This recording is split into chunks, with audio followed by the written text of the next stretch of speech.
Hello guys, स्वागत है हमारे चैनल मूवीज लाइफ में। तो आज के इस वीडियो में हम ब्रेक डाउन करने जा रहे हैं नए आए ट्रेलर बैटमैन का।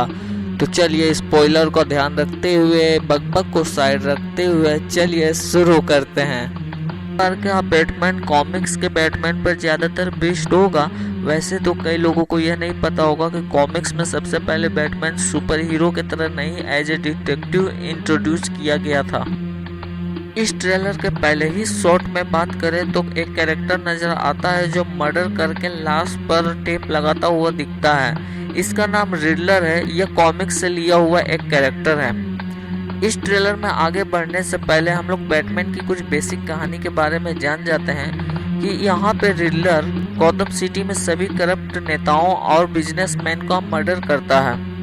रिडलर जनरली कॉमिक्स में ग्रीन हैट और ग्रीन जैकेट पहना हुआ नजर आता है, लेकिन रियल लाइफ के लिए इसे बनाया है तो डायरेक्टर ने इसे ग्रीन हैट के जगह पर ग्रीन मास्क पहना दिया है और ग्रीन जैकेट पहनाया है, क्योंकि कोई जनरली आदमी किसी का मर्डर करने जाएगा तो कोई ग्रीन हैट पहन कर नहीं करेगा। इसे रियल लाइफ से बेस बनाने के लिए किया गया है। इसके बाद अगले सीन में हमें FBI वाले दिखाई देते हैं और साथ ही जेम्स कॉर्डन भी वहां दिखाई देते हैं, जो जेम्स कॉर्डन कॉमिक्स में बैटमैन के साथ कई बार नजर आए हैं। जेम्स कॉर्डन ने ही शायद बैटमैन को बुलवाया होगा, क्योंकि बैटमैन के लिए ही नोट यहाँ पे रिडलर ने छोड़ा था जिसमें लिखा था कि ये बैटमैन के लिए है।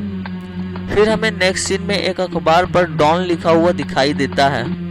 इससे पता चलता है डॉन शहर का मेयर है और इससे पता चलता है कि जिसका मर्डर हुआ है वो डॉन ही है, मतलब शहर का मेयर का मर्डर हुआ है।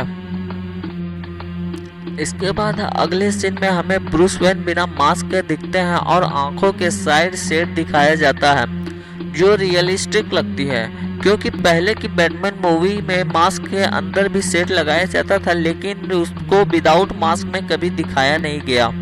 इसके बाद आगे के सीन में हम बैटमैन को बाइक पर देखते हैं और अगर आसपास देखा जाए तो कब्रिस्तान दिखता है। शायद ये बैट केव का ही रास्ता होगा जिसके सहारे वो जाकर अपने केव में छुपते होंगे।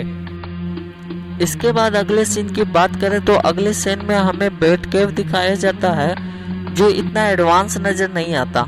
बाइक भी एडवांस नहीं नजर आता। हमें समझना होगा कि बैटमैन की यह स्टोरी हमारे टाइमलाइन की नहीं है, यह बैटमैन की सेकेंड ईयर की स्टोरी है। मतलब कहें तो ब्रूस वेन को बैटमैन बने 2 ही साल हुए हैं। ये धीरे धीरे अपने इक्विपमेंट को अपग्रेड कर लेंगे जब तक हमारे टाइमलाइन आएगी।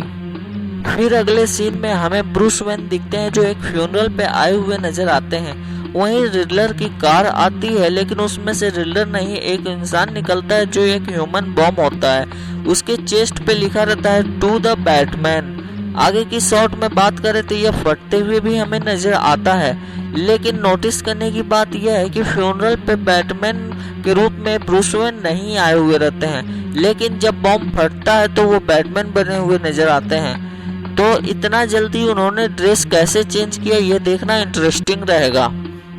फिर आगे की सीन में हमें कैटवुमन दिखाई देती है जिसका कॉस्ट्यूम प्रॉपर नहीं है, कॉस्ट्यूम होममेड है।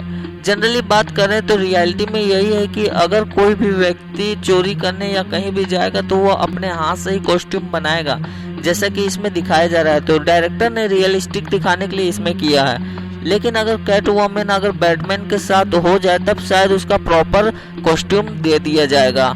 फिलहाल मूवी के ट्रेलर में दोनों तो लड़ते ही दिखाई दे रहे हैं, तो साथ होने का तो अभी सवाल नहीं उठ रहा।